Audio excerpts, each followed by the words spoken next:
I'm going to be very topical with this presentation, and I'm going to put forward a bold hypothesis.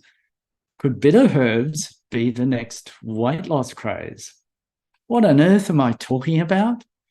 I'm talking about the craze that's going around the world for this new drug. Has many names, but it's called Ozempic mainly. And it's being touted as the final answer to weight loss, and there's such an interest in it that it's fueling a shortage in its registered use, its main registered use, which is for the treatment of type 2 diabetes. So it's going ballistic on social media.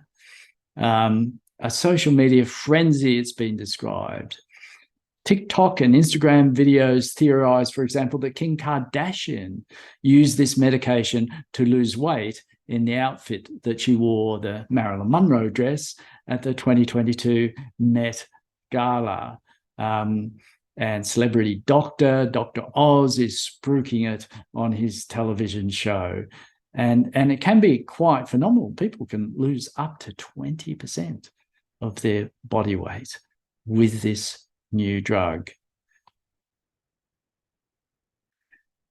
It's not without side effects. In fact, it really is a case, as you would expect, of user beware. And there are more and similar drugs coming, but are they really good for us, was posed with this question. And I quoted Professor Cowley, who was saying that studies show many people regain most of their weight after stopping the drug for 18 months. And one of the significant long-term side effects is it causes a loss of muscle mass. And it's not clear whether people regain that muscle mass, and that could have serious long-term health consequences. And then, of course, there are short-term issues with taking it, such as nausea, vomiting, and especially diarrhea, and sometimes constipation, and they are the common side effects. So it's not all roses. But what if we could get a similar effect in a more gentle way? Let's continue on. So the Australian authorities, the Therapeutic Goods Association, is getting hot under the collar, and they've basically come out and said, if you're promoting semaglutide for weight loss, you risk jail. So what's going on here? Well, they believe it's being illegally advertised for weight loss because it's an off-label use of the drug. And you can risk jail time if you do that, and serious fines.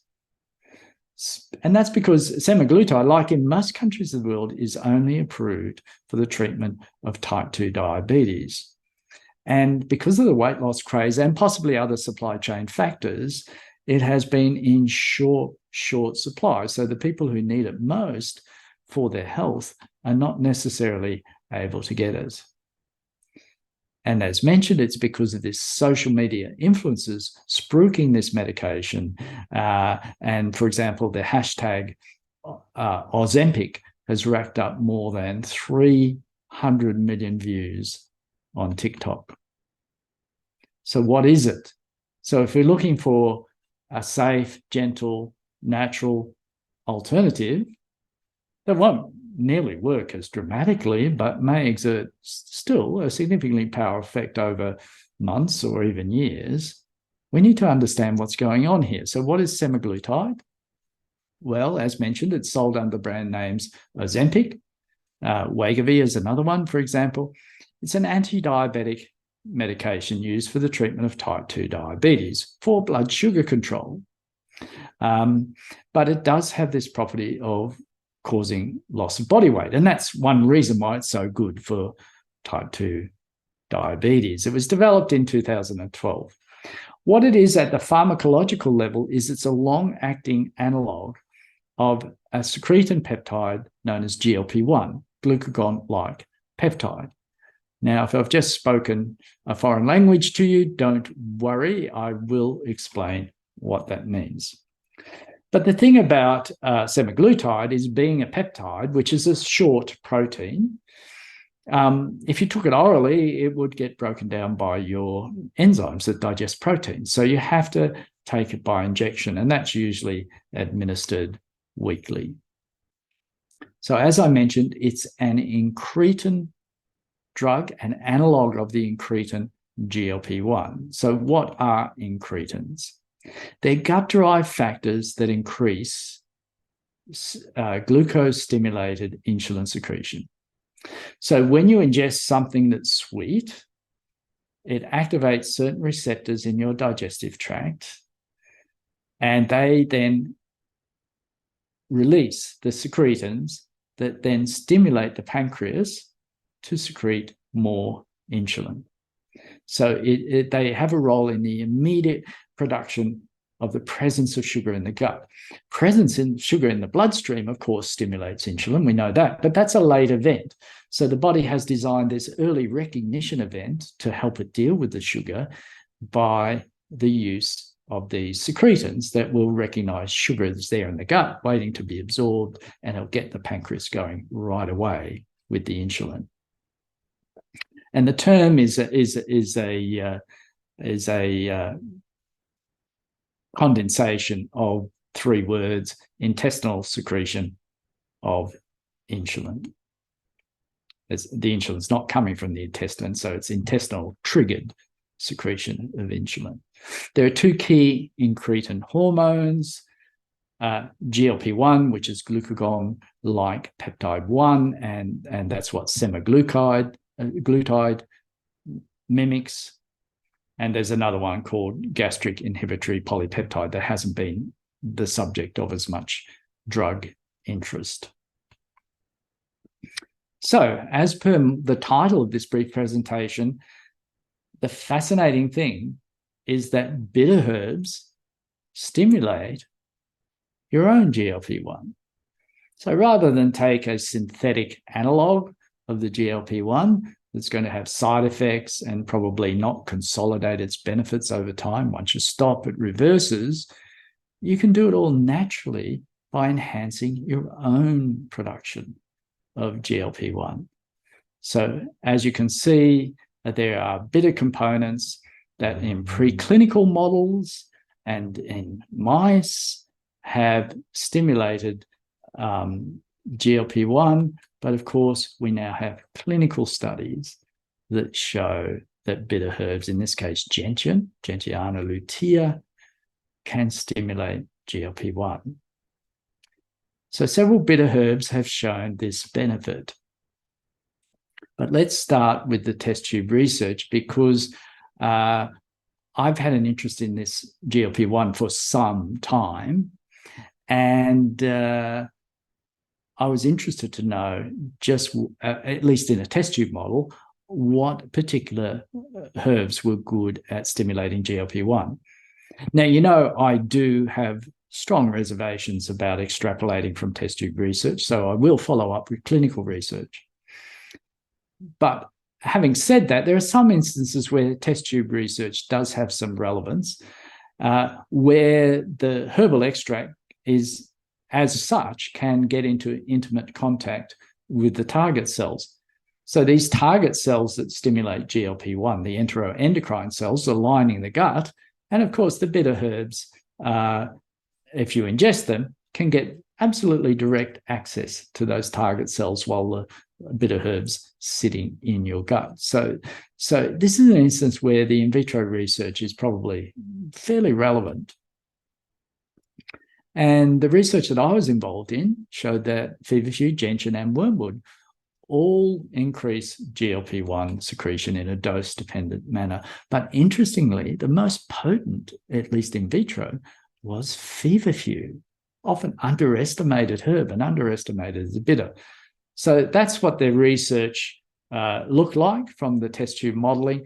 But we can summarize that over there on the right with the EC50. That's the effective concentration for a 50% effect. And as you can see, then the lower the number, the more potent the agent is at stimulating that effect. In this case, GLP-1 secretion, and you see there that feverfew with the lowest concentration was 10 times more active, for example, than gentian. Fairly impressive.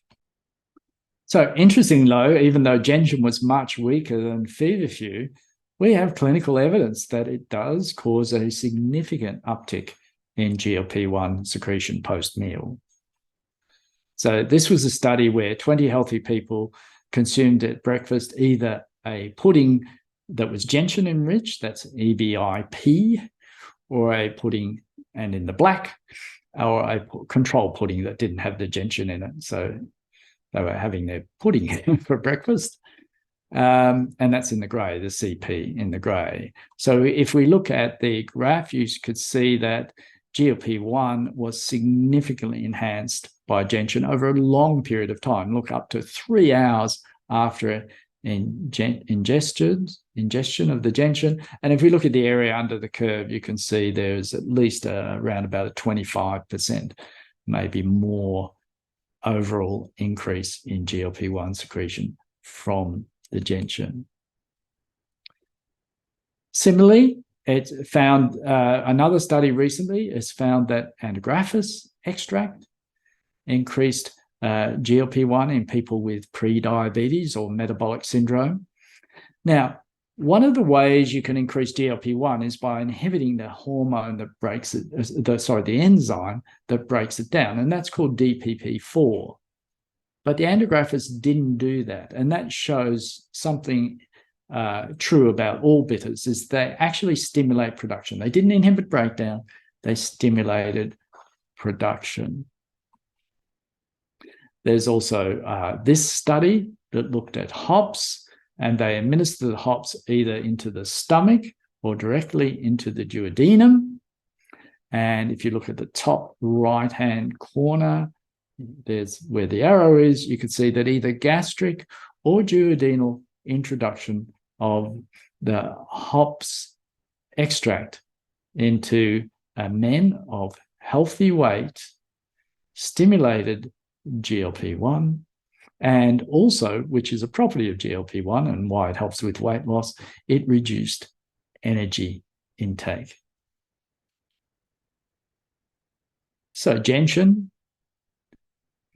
hops, antigraphis, and certainly feverfew from test tube research, all extremely good bitter candidates for increasing our own endogenous of GLP-1, which over time, and I have seen this in 1 or 2 diligent patients, does cause weight loss. Not the dramatic effects of semaglutide, but nonetheless, I think in a much healthier way, and a way that is likely to stick around.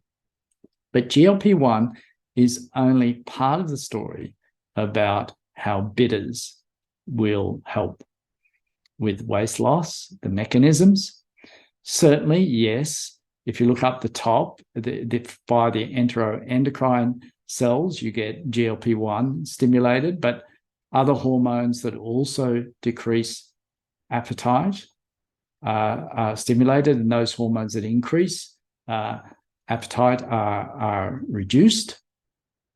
But you're also getting effects on gastrointestinal smooth muscles, the gut-brain axis, and even on adipose tissue itself. So like most things, like most herbs, I should say, it's multifactorial in its beneficial actions to help with weight loss, and it'll do it in a balanced way that's not likely to lead to just temporary effects or significant side effects. And there's another hidden plus about using bitters to naturally stimulate your GLP-1, because GLP-1 is being investigated for a huge range of health benefits beyond just weight loss and blood sugar management, like brain health, and you see liver health, heart health, bone health, kidney health. So this is a story that will continue to unfold.